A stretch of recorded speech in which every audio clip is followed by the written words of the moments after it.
Bismillahirrahmanirrahim. Assalamualaikum warahmatullahi wabarakatuh. Kami dari kelompok 5 yang beranggotakan Muhammad Afiq Amiruddin Nasrullah, Galuh Rambu Prasasti, Rika Rusita Amalia, dan Muhammad Zainur Rozikin akan membawakan materi yang berjudul Mukjizat Al-Quran dan kisah-kisah dalam Al-Quran. Yang pertama adalah pengertian dari kashasul Quran. Secara bahasa dibagi menjadi 3 kata, yaitu kashasa, yakususu, dan kisasan, yang berarti mencari jejak.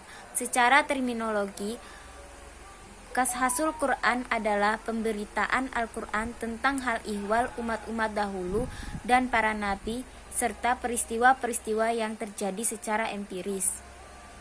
Yang selanjutnya adalah macam-macam kashasul Quran. Makna Al-Hatan membagi khasas Al-Quran dalam 3 bagian. Yang pertama adalah kisah para nabi terdahulu. Bagian ini berisikan ajakan para nabi kepada kaumnya, mukjizat-mukjizat dari Allah yang memperkuat dakwah mereka, sikap orang-orang yang memusuhinya, serta tahapan-tahapan dakwah perkembangannya, dan akibat yang menimpa orang beriman dan orang yang mendustakan para nabi. Contohnya yaitu kisah Nabi Adam dalam Quran Surat Al-Baqarah ayat 30-39. Yang kedua, kisah Nabi Nuh dalam Quran Surat Hud ayat 25-49, dan kisah para nabi yang lainnya. Kisah-kisah para nabi tersebut menjadi informasi yang sangat berguna bagi upaya meyakini para nabi dan Rasulullah. Keimanan pada para nabi dan Rasul merupakan suatu keharusan bagi umat Islam yang harus ditanamkan semenjak usia dini. Tanpa adanya keyakinan ini, seseorang tidak akan bisa membenarkan wahyu Allah Subhanahu wa Ta'ala yang terdapat dalam kitab Allah yang berisi berbagai macam perintah maupun larangannya. Yang kedua yaitu kisah yang berhubungan dengan kejadian pada masa lalu dan orang-orang yang tidak disebutkan kenabiannya. Contohnya dari kisah tentang Luqman dalam Quran Surat Luqman ayat 12 dan 13. Lalu ada kisah tentang Zulkarnain dalam Quran Surat Al-Kahfi ayat 83-98, dan kisah-kisah yang lainnya. Kisah tersebut ada yang patut kita teladani dan tidak perlu diteladani.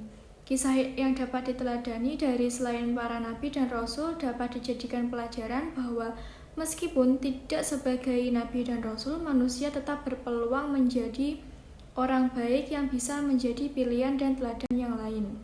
Sedangkan kisah yang tidak patut diteladani juga bermanfaat bagi upaya penjagaan diri agar tidak terjerumus pada perbuatan yang sama. Yang ketiga yaitu kisah-kisah yang terjadi pada masa Rasulullah.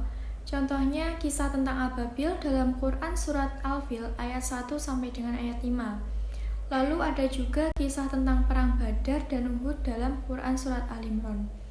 Kisah-kisah tersebut dapat dipergunakan untuk memantapkan keyakinan dan keimanan agar benar-benar mencontoh kebaikan yang dilakukan para sahabat yang telah berjuang dengan semangat. Jika pada masa Rasulullah perjuangan dengan pertempuran di medan perang, saat ini bisa mewujudkannya dengan berbagai sarana, seperti memerangi kebodohan, kemiskinan, keterbelakangan, ketidakadilan, dan ketimpangan yang terjadi di dalam masyarakat.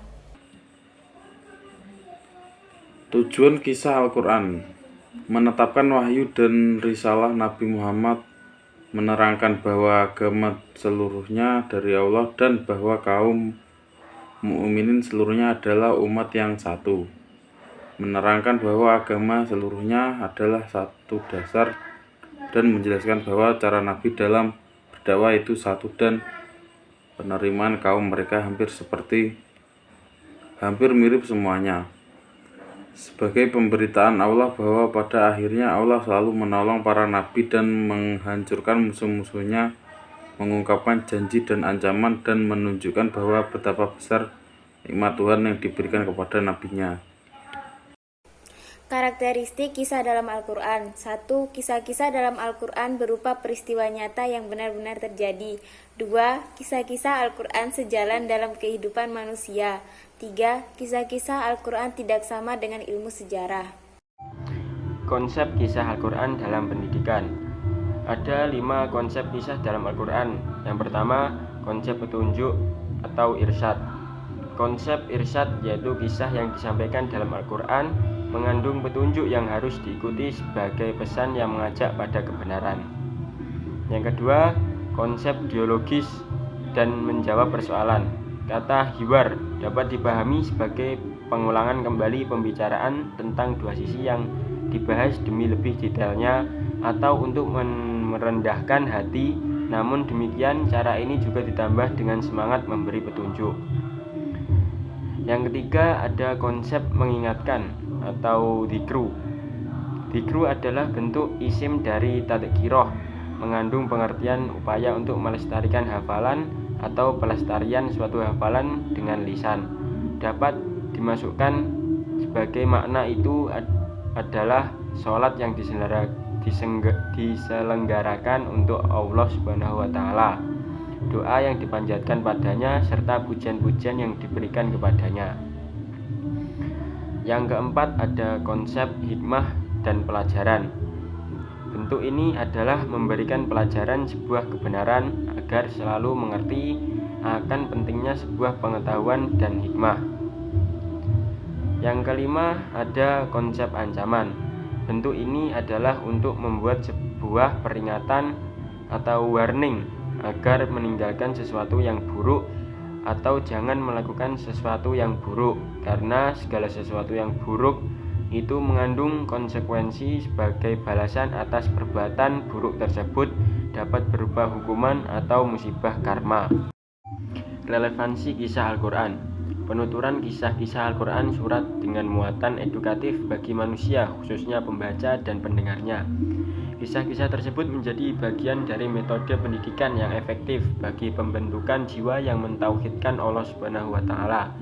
Karena itu ditugaskan oleh Subhanahu wa Ta'ala, jika kita telah lebih jauh, kebanyakan ayat-ayat Al-Quran yang terdapat muatan kisah-kisah turun saat Nabi Muhammad SAW di kota Mekah. Periode tersebut prioritas dakwah Rasulullah lebih banyak diarahkan pada penanaman akidah dan tauhid.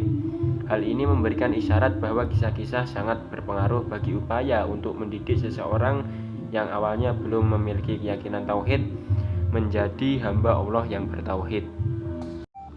Sekian presentasi yang dapat kami sampaikan. Apabila ada kurang lebihnya kami mohon maaf. Billahi taufiq wal hidayah, wa ridha wal inayah. Wassalamualaikum warahmatullahi wabarakatuh.